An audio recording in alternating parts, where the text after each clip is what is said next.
마태복음 7장 1절에서 5절 말씀을 가지고 함께 은혜 나누기를 원합니다.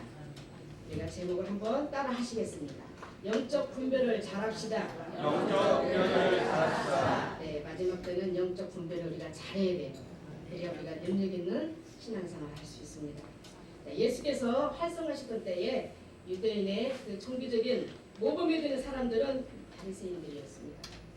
그들은 거룩한 모습을 하고 음식과 기도를 자주 했으며 사람들이 볼 때에는 하나님을 가장 잘 섬기는 듯 했습니다. 그들은 의식적인 행위 외에도 자기들보다 못한 사람들에 대해서는 쉽게 취급하고 훈계하려고 그랬습니다. 본문은 그런 교만한 바리새인들과 같은 자들을 향해 예수님이 질책을 하고 계십니다. 그러나 이 말은 꼭 그 당시 사람들만에게 해당되는 것은 아니죠. 시대를 초월해서 오늘을 살아가는 위선에 가득 찬 인간들의 모두에게 책망이라는 것을 우리 모두는 깨달아야 합니다. 또 마가복음 7장 6절과 7절 말씀에 이르시되 이사야가 너희 의식하는 자에 대하여 잘 애언하였도다. 기록하였으되 이 백성의 입술로는 나를 궁공해도 마음은 내게서 멀도다. 사람의 계명으로는 교훈을 삼아 가르치나니 나를 헛되이 경배하는도다 하였느니라. 또 마가는 이사야 29장 13절 말씀을 인용하면서 종교 지도자를 향해서 너희들이 입술만 쥐어줘 하는 그런 신앙 고백과 또 형식적인 예배, 속과 겉이 다른 그런 조상들처럼 이사야는 비판했던 것입니다. 예수께서도 서기관이나 바리새인들에게 지적하셨습니다. 사람의 계명으로 나를 헛되이 경배하는도다. 그러면 하나님께서 가르쳐 주신 계명은 어떤 계명일까요? 신명기 6장 5절 말씀에 너는 마음을 다하고 뜻을 다하고 힘을 다하여 내 하나님을 사랑하라. 마태복음 22장 36절 말씀에도 한 율법사가 예수님을 시험하여 물었어요. 선생님, 율법 중에서 어느 계명이 가장 크니까 37에서 40절을 제가 읽어드리겠습니다. 예수께서 이르시되 내 마음을 다하고 목숨을 다하고 뜻을 다하여 주 너의 하나님을 사랑하라 하셨으니 이것이 크고 첫째 되는 계명이요 둘째도 그와 같으니 내 이웃을 내 자신과 같이 사랑하라 하셨으니 이 두 계명이 온 율법과 선지자의 강령이니라. 오늘 이 시간 하나님께 우리가 마음을 다하여서 신령과 진정한 마음으로 감사와 예배 드릴 때 하나님께서 우리 예배를 분명히 받아주심을 믿습니다. 아멘. 자, 오늘 본문 말씀을 보겠습니다. 첫째, 예수님께서는 비판을 받고 싶지 않거든 남을 비판하지 말라고 하셨죠. 이 기절을 말씀하고 있습니다. 인간은 누구나 판단을 받고 싶어 하지 않습니다. 이것은 교만하기보다는 내 내면에는 자존심 때문입니다. 고린도서 8장 12절 말씀에 이같이 너희에게 너희가 형제에게 죄를 지어 그 약한 양심을 상하게 하는 것이 곧 그리스도에게 죄를 짓는 것이니라 이렇게 말씀하셨습니다. 참 성경만큼 인간에 대해서 정직하고 진실한 책은 없습니다. 그만큼 성경은 인간의 본성과 기질과 성향에 대해서 너무나도 정확하게 잘 알고 있다는 것입니다. 이러한 사실은 성경에 일관되게 인간은 죄인이라는 사실을 깨닫게 됩니다. 우리는 교회에서 두 가지 자세를 만나야 한다는 것을 잊지 말아야 합니다. 하나는 나는 죄인입니다. 다른 하나는 나는 용서받은 죄인입니다. 무슨 말일까요? 여기 서 있는 저도 하나님 앞에서는 아무리 거룩하게 살려고 몸부림쳐도 죄인이라는 거예요.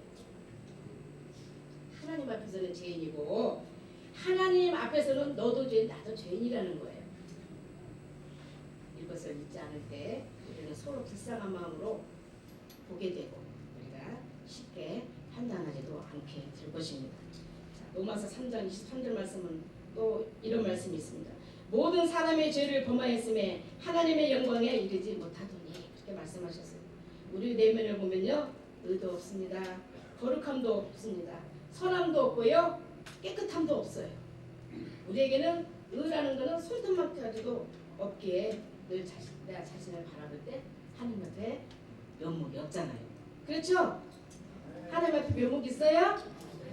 저는 그래, 늘 하나님 앞에 설 때는 면목이 없어요. 저만 그럴까요? 그래서 사도 바울 선생은 인간이 얼마나 절망적인 존재인가를 깨닫게 될 때 허물과 죄로 죽었던 너희를 살리셨다 이렇게 말씀하셨잖아요.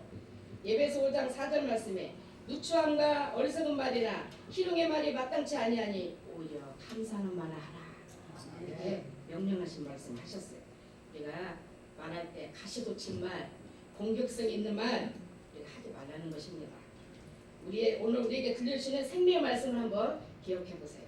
사실 인간의 이중성은 예수님을 믿은 이후에도 죄를 지은 가능성이 참 많이 있습니다. 그렇기 때문에 사람은 어떠한 노력이나 결단으로 되는 것이 아니라 끊임없이 성령님의 도우심을 의지하면서 내 육신의 일을 칠 때에 말씀에 붙들 때만이 가능하다는 것입니다. 오늘날 말 때문에 사람 사이에 평화가 깨져본 일이 너무나도 많이 있습니다. 가정에서도 그렇고 이웃에서도 그렇습니다. 인간들 사이에 평화를 깨버리는 것은 하나님 나라를 회복하는 것이기 때문에 하나님 앞에 죄가 된다는 거예요. 베드로전서 4장 7절 말씀에 만물의 마지막에 가까웠으니 그러므로 너희는 정신을 차리고 근신하여 기도하라. 여기서 만물의 마지막은 일반적으로는 예수님의 재림을 의미합니다. 가까이 왔으니는 헬라어로 엔디켄인데 가까이 잡아랍니다. 이것은 임박한 상황을 가르치는 표현으로서 베드로는 박해받고 있는 1세기 그리스도인들에게 낙심하지 말고 소망을 가질 것을 권면하고 있습니다. 신앙의 박해 속에서 곧 오시라는 예수님은 오시지 않고 주위에서는 보면 어마어마한 핍박은 있고 오늘 하루도 오신 문제는 해결되지 않고 그런 핍박이 올 때마다 그들은 이게 뭐지?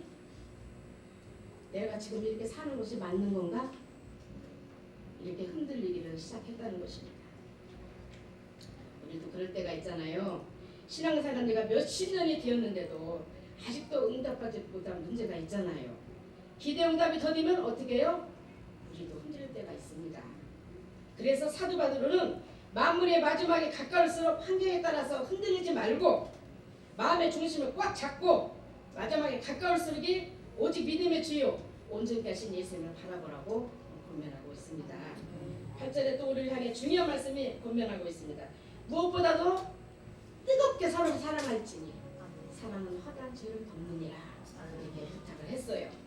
무엇보다는 어떠한 일보다 사랑을 먼저 할 것을 말하는 것이기보다는 사랑의 중요성을 그만큼 강조하는 표현이며 그리스도에게 있어서 제일 중요한 것은 열심히 사랑하는 것이라는 것입니다. 예화에 나오는 사랑의 실천을 나오는 목사님의 이야기입니다.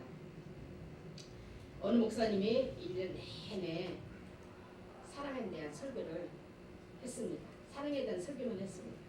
인정이 메말라가고 자신의 안락함과 추구하는 오늘날 이 세태에 특기 실천에 대해서 많은 설교를 1년 내내 했다는 것입니다. 교인들은 같은 주제의 설교이기 때문에 반복이 되자 퍽이나 지루했습니다. 어려도 한 해가 저물어 크리스마스가 다가왔습니다. 길에는 부색인 담비가 등장하고 이웃을 돌봐자는 각종 포스터가 나붙었습니다. 그러나 사람들의 발길은 화려한 크리스마스 트리가 있는 장식이 된 백화점이나 상점들로 더 많이 발걸음을 향했습니다. 어떤 설교를 했다고요? 1년 내내? 잘 듣고 계시네요. 지루하지 않으세요? 사랑의 설교를 1년 한 목사님은 부인과 한 가지 계획을 세웠는데 거주를 변장했어요. 거주를 변장하고 교인들의 집을 한번 돌아보자 그렇게 얘기를 했답니다. 그래서 교인들이 얼마나 사랑을 실천하고 살고 있는지 시험해보기 위해서죠. 그래서 거지대회를 변장한 부부가 처음으로 찾아간 것은 그 교회의 장로댁이었대요. 초인종을 누르자 성탄 준비를 하던 부인이 나왔습니다. 그 부인은 국어를 부탁하는 거지대회를 보고서 바쁘다는 핑계를 댄 문을 닫고 들어가 버렸어요. 또 목사 보면 서로만 쳐다봐서 너무 어이가 없고 기가 막혔겠죠. 그래서 아무 말도 하지 못하고 이제 이번에는 어디로 가냐면 권사님 집으로 갔어요. 권사님을 밝게 놀렸습니다. 역시 같은 반응이었답니다. 또 이번에는 또 어디 갈까 해서 이제 집사님 집으로 갔대요.